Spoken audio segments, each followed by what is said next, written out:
কিংবা অভিমান থেকে নেয় না। আমার কাছে মনে হয় যে this is the right time move on করার জন্য এবং নতুনদের আসার সুযোগ তৈরি করে দেওয়ার জন্য। অ্যাট দি সেম টাইম টি-20তেও আমার আসলে একই ধরনের চিন্তা আমি প্রাসঙ্গিক হলে বলে ফেলতে চাই। কারণ হচ্ছে টি-20 নিয়ে আমাদের কথা হয়েছে, সিলেক্টর এবং প্রেসিডেন্ট বোর্ডের সভাপতি এটা নিয়ে অনেক কথা বলেছিলেন। আমার কাছে মনে হয় this is the right time যে টি-20 থেকে আমি মুভ অন করি এবং আপাতত নেক্সট যে কিছু সিরিজগুলো আছে কিছু নতুন প্লেয়ার আসছে, নতুন প্লেয়ারদের সুযোগ দেওয়া হোক। অ্যাট দি সেম টাইম আমি যদি ফ্র্যাঞ্চাইজি খেলাধুলার সুযোগ পাই, যেখানে ভালো করতে থাকি, 6 মাস 1 বছর পরে যদি কখনো মনে করে বিসিবি যে হ্যাঁ না এখানে আমি টি-20তে আমার কন্ট্রিবিউট করার একটা সুযোগ আছে, আমি পারফর্ম করছি এবং ফিট আছি, দেন আমরা ডিসাইড করতে পারি। বাট অ্যাট দিস মোমেন্ট আমি নিজেকে অন্তত টি-20তে দেখছি না। সাউথ আফ্রিকা যেহেতু নেক্সট সিরিজ আমার ইচ্ছা আছে যে লাস্ট সিরিজ হয়, তো বেসিক্যালি আপনারা বলতে পারেন যে মোটামুটি 2টা ফরম্যাটে আমি আমার শেষটা অন্তত দেখছি।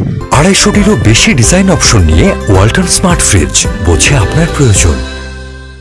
এখন পর্যন্ত আমি তো অ্যাভেলেবল, যেহেতু দেশের অনেক পরিস্থিতি আছে বা স্বাভাবিকভাবেই সবকিছু হয়তো আমার উপরে না, স্বাভাবিকভাবে এই জিনিসগুলো আমি বিসিবির সাথে ডিসকাস করেছি যে তাদেরকে বলা হয়েছে স্বাভাবিকভাবে যে আমার কি প্ল্যান, স্পেশালি টেস্ট ক্রিকেট নিয়ে এই কেস এবং হোম সিরিজ আমি যেটা ফিল করেছিলাম যে আমার লাস্ট সিরিজ হবে টেস্ট ক্রিকেট স্পেশালি, ওইটা নিয়ে আমার চিন্তা ছিল এবং এভাবে ফারুকের সাথে বলেছিলাম, ওদের সাথে কথা বলা হয়েছে।